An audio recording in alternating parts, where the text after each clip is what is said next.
제 22장. 이스라엘 자손이 또 길을 떠나 모압 평지에 진을 쳤으니 요단 건너편 곧 여리고 맞은 편이더라. 십볼의 아들 발락이 이스라엘이 아모리인에게 행한 모든 일을 보았으므로 모압이 심히 두려워하였으니 이스라엘 백성이 많음으로 말미암아 모압이 이스라엘 자손 때문에 번민하더라. 미디안 장로들에게 이르되, 이제 이 무리가 소가 밭의 풀을 뜯어먹음 같이 우리 사방에 있는 것을 다 뜯어먹으리로다. 그때에 십볼의 아들 발락이 모압 왕이었더라. 그가 사신을 부올의 아들 발람의 고향인 강가 부돌에 보내어 발람을 부르게 하여 이르되, 보라, 한 민족이 애굽에서 나왔는데 그들이 지면에 덮여서 우리 맞은편에 거주하였고 우리보다 강하니 청하건대 와서 나를 위하여 이 백성을 저주하라. 내가 혹 그들을 쳐서 이겨 이 땅에서 몰아내리라. 그대가 복을 비는 자는 복을 받고 저주하는 자는 저주를 받을 줄을 내가 알미니라. 모압 장로들과 미디안 장로들이 손에 복채를 가지고 떠나 발람에게 이르러 발락의 말을 그에게 전하매, 발람이 그들에게 이르되, 이 밤에 여기서 유숙하라. 여호와께서 내게 이르시는 대로 너희에게 대답하리라. 모압 귀족들이 발람에게서 유숙하니라. 하나님이 발람에게 임하여 말씀하시되, 너와 함께 있는 이 사람들이 누구냐? 발람이 하나님께 아뢰되, 모압 왕 십볼의 아들 발락이 내게 보낸 자들이니이다. 이르기를, 보라, 애굽에서 나온 민족이 지면에 덮였으니 이제 와서 나를 위하여 그들을 저주하라. 내가 혹 그들을 쳐서 몰아낼 수 있으리라 하나이다. 하나님이 발람에게 이르시되, 너는 그들과 함께 가지도 말고 그 백성을 저주하지도 말라. 그들은 복을 받은 자들이라. 발람이 아침에 일어나서 발락의 귀족들에게 이르되, 너희는 너희의 땅으로 돌아가라. 여호와께서 내가 너희와 함께 가기를 허락하지 아니하시느니라. 모압 귀족들이 일어나 발락에게로 가서 전하되, 발람이 우리와 함께 오기를 거절하더이다. 발락이 다시 그들보다 더 높은 고관들을 더 많이 보내매 그들이 발람에게로 나아가서 그에게 이르되, 십볼의 아들 발락의 말씀에 청하건대 아무 것에도 거리끼지 말고 내게로 오라. 내가 그대를 높여 크게 존귀하게 하고 그대가 내게 말하는 것은 무엇이든지 시행하리니 청하건대 와서 나를 위하여 이 백성을 저주하라 하시더이다. 발람이 발락의 신하들에게 대답하여 이르되, 발락이 그 집에 가득한 은금을 내게 줄지라도 내가 능히 여호와 내 하나님의 말씀을 어겨 덜하거나 더하지 못하겠노라. 그런즉 이제 너희도 이 밤에 여기서 유숙하라. 여호와께서 내게 무슨 말씀을 더하실는지 알아보리라. 밤에 하나님이 발람에게 임하여 이르시되, 그 사람들이 너를 부르러 왔거든 일어나 함께 가라. 그러나 내가 내게 이르는 말만 준행할지니라. 발람이 아침에 일어나서 자기 나귀의 안장을 지우고 모압 고관들과 함께 가니 그가 감으로 말미암아 하나님이 진노하심으로 여호와의 사자가 그를 막으려고 길에 서니라. 발람은 자기 나귀를 탔고 그의 두 종은 그와 함께 있더니 나귀가 여호와의 사자가 칼을 빼어 손에 들고 길에 선 것을 보고 길에서 벗어나 밭으로 들어간지라. 발람이 나귀를 길로 돌이키려고 채찍질하니 여호와의 사자는 포도원 사이 좁은 길에 섰고 좌우에는 담이 있더라. 나귀가 여호와의 사자를 보고 몸을 담에 대고 발람의 발을 그 담에 짓누름에 발람이 다시 채찍질하니 여호와의 사자가 더 나아가서 좌우로 피할 데 없는 좁은 곳에 선지라. 나귀가 여호와의 사자를 보고 발람 밑에 엎드리니 발람이 노하여 자기 지팡이로 나귀를 때리는지라. 여호와께서 나귀 입을 여시니 발람에게 이르되, 내가 당신에게 무엇을 하였기에 나를 이같이 3번을 때리느냐?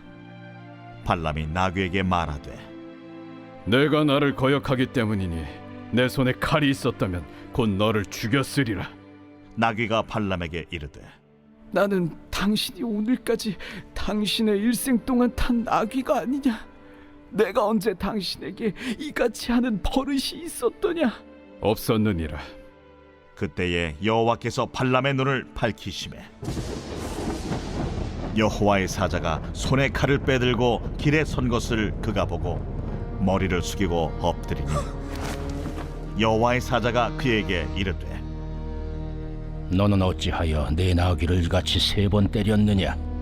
보라, 내 앞에서 내 길이 사악하므로 내가 너를 막으려고 나왔더니 나귀가 나를 보고 이같이 3번을 돌이켜 내 앞에서 피하였느니라.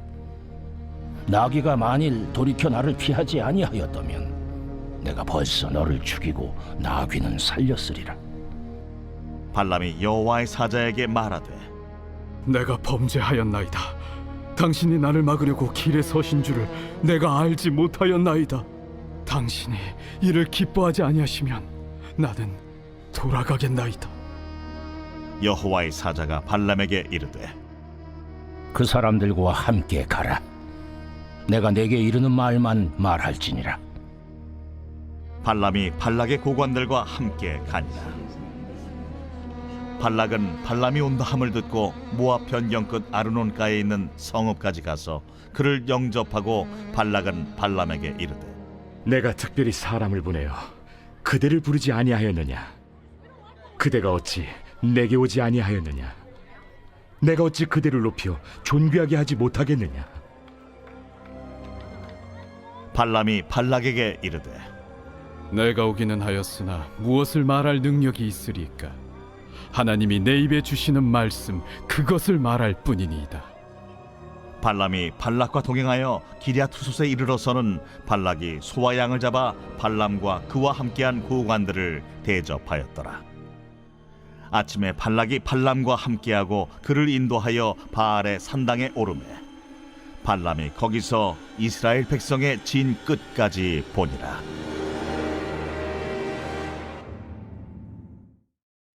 미국의 작가인 윌리엄 패더가 쓴 글 가운데 삶의 방향성에 대한 글이 있어서 소개하고자 합니다. 어떤 사람이 소년 시절에 5달러짜리 지폐를 길에서 주었습니다. 어릴 때 5달러짜리 지폐를 주었으니 얼마나 기분이 좋았겠습니까? 그렇게 해서 그는 일생 동안 길에서 물건을 줍는데 전 생애를 사용하였습니다. 그가 주운 것을 살펴보니 단추가 29,519개, 머리핀이 54,172개나 되었고 수천 개의 동전도 길에서 주었습니다. 이 책에서 저자는 이렇게 이야기합니다. 이 아이는 많은 것들을 주었지만 중요한 것을 잃었다. 이 아이는 평생 푸른 하늘을 보지 못하고 길가에 핀 아름다운 꽃을 보지 못하고 새들의 아름다운 노랫소리를 듣지 못하고 봄날의 따스한 향기도 느껴보지 못했다. 그리고 이 아이가 얻은 것은 늙어서 얻은 굽은 등이었다.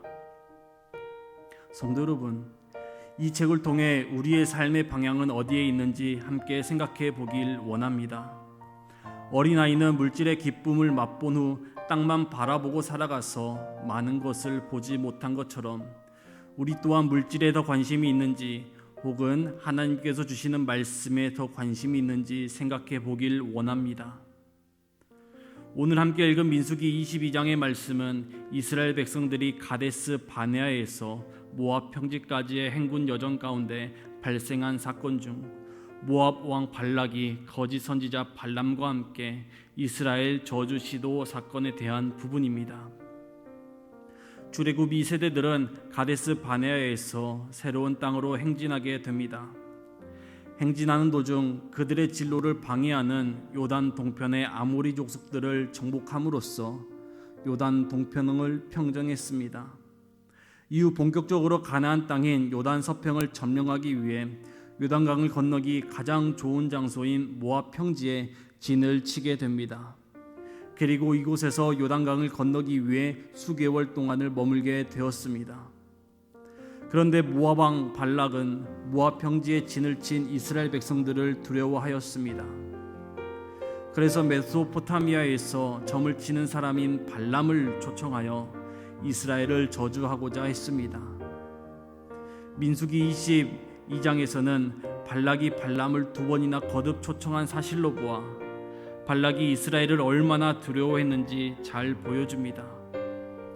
본문 7절을 보게 되면 발락이 장로들을 보내 발람을 초청합니다.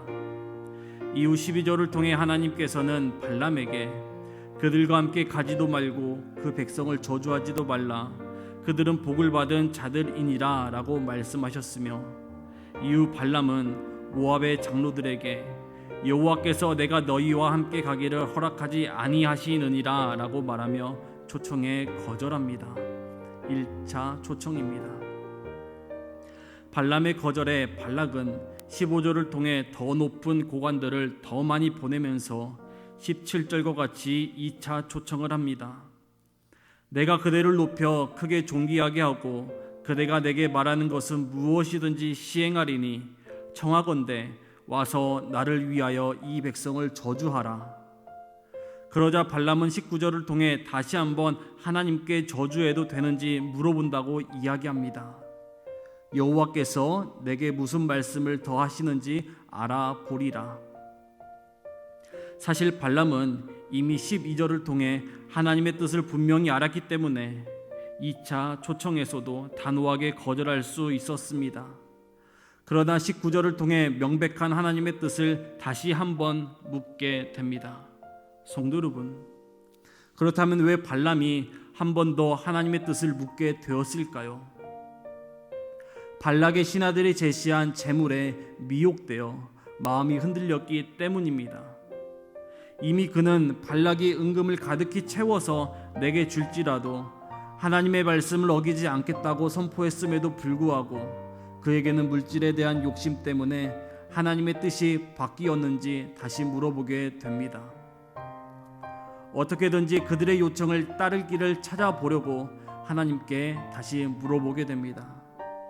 다시 말해서 발람은 하나님의 뜻을 묻겠다고 했지만 마음으로는 이미 발락의 죄악된 요청을 수용하고 있었던 것입니다. 그래서 결국 그는 발락의 신하들을 쫓아가게 됩니다. 성도 여러분, 바로 이런 사람이 표리부동한 사람이라 할 수 있습니다. 겉으로 드러나는 언행과 속으로 가지는 생각이 다른 사람을 표리부동한 사람이라고 합니다. 바로 발람이 그러한 사람이며 동시에 거짓 선지자임을 명백히 보여주는 대목입니다. 그렇습니다. 하나님의 백성은 결코 표리부동한 사람이 되는 것이 아니라 언제나 진실하고 정직한 사람이 되어야 합니다. 더불어 하나님께서는 성도들의 마음 중심을 보는 분이시기에 우리의 신앙이 죄 가운데 살아갔을지라도 정직하고 진실한 성도들이 되길 소망합니다. 성도 여러분, 발람은 하나님의 이름을 이야기하며 거룩하고 경건한 척했던 것은 결과적으로 물질의 욕심을 채우려는 방편이었습니다. 그런데 오늘날에도 발람처럼 하나님의 이름을 통해 사람들을 미혹하게 하는 사람들이 많이 있습니다. 특별히 코로나에서 일상이 회복되고 있는 요즘 JMS라든지 다른 이단과 사이비 단체들의 포교 활동이 활발해지고 있습니다. 이단 단체에 이런 이야기가 있습니다. 믿게 하는 것까지가 힘들지 믿고 나서는 완전한 신도로 만들기 쉽다. 성도 여러분, 이단 단체가 하는 말을 무너뜨리는 저와 여러분의 신앙생활이 되길 소망합니다. 믿게 하는 것까지가 힘듭니다 라는 이단의 이야기는 아마 힘들 겁니다. 계속해서 어려울 겁니다. 우리 성도들은 이단을 믿는 것이 아니라 하나님의 은혜와 사랑 안에서 살아가기 때문입니다. 그렇습니다. 민수기 22장을 통해 발람처럼 물질의 욕심을 두고 살아가는 성도가 아니라 하나님께서 이끄시는 방향을 향해 한 걸음 한 걸음 나아가는 성도들이 되기를 소망합니다. 그러기 위해 우리가 잠깐 맛본 세상의 기쁨보다는 하나님께서 주시는 축복의 말씀에 더 관심을 두고 말씀으로 오늘 하루를 시작하길 소망합니다. 또한 물질의 기쁨보다는 우리에게 주시는 은혜와 사랑이라는 기쁨을 기대하는 복된 주님의 자녀들이 되기를 간절히 축원합니다.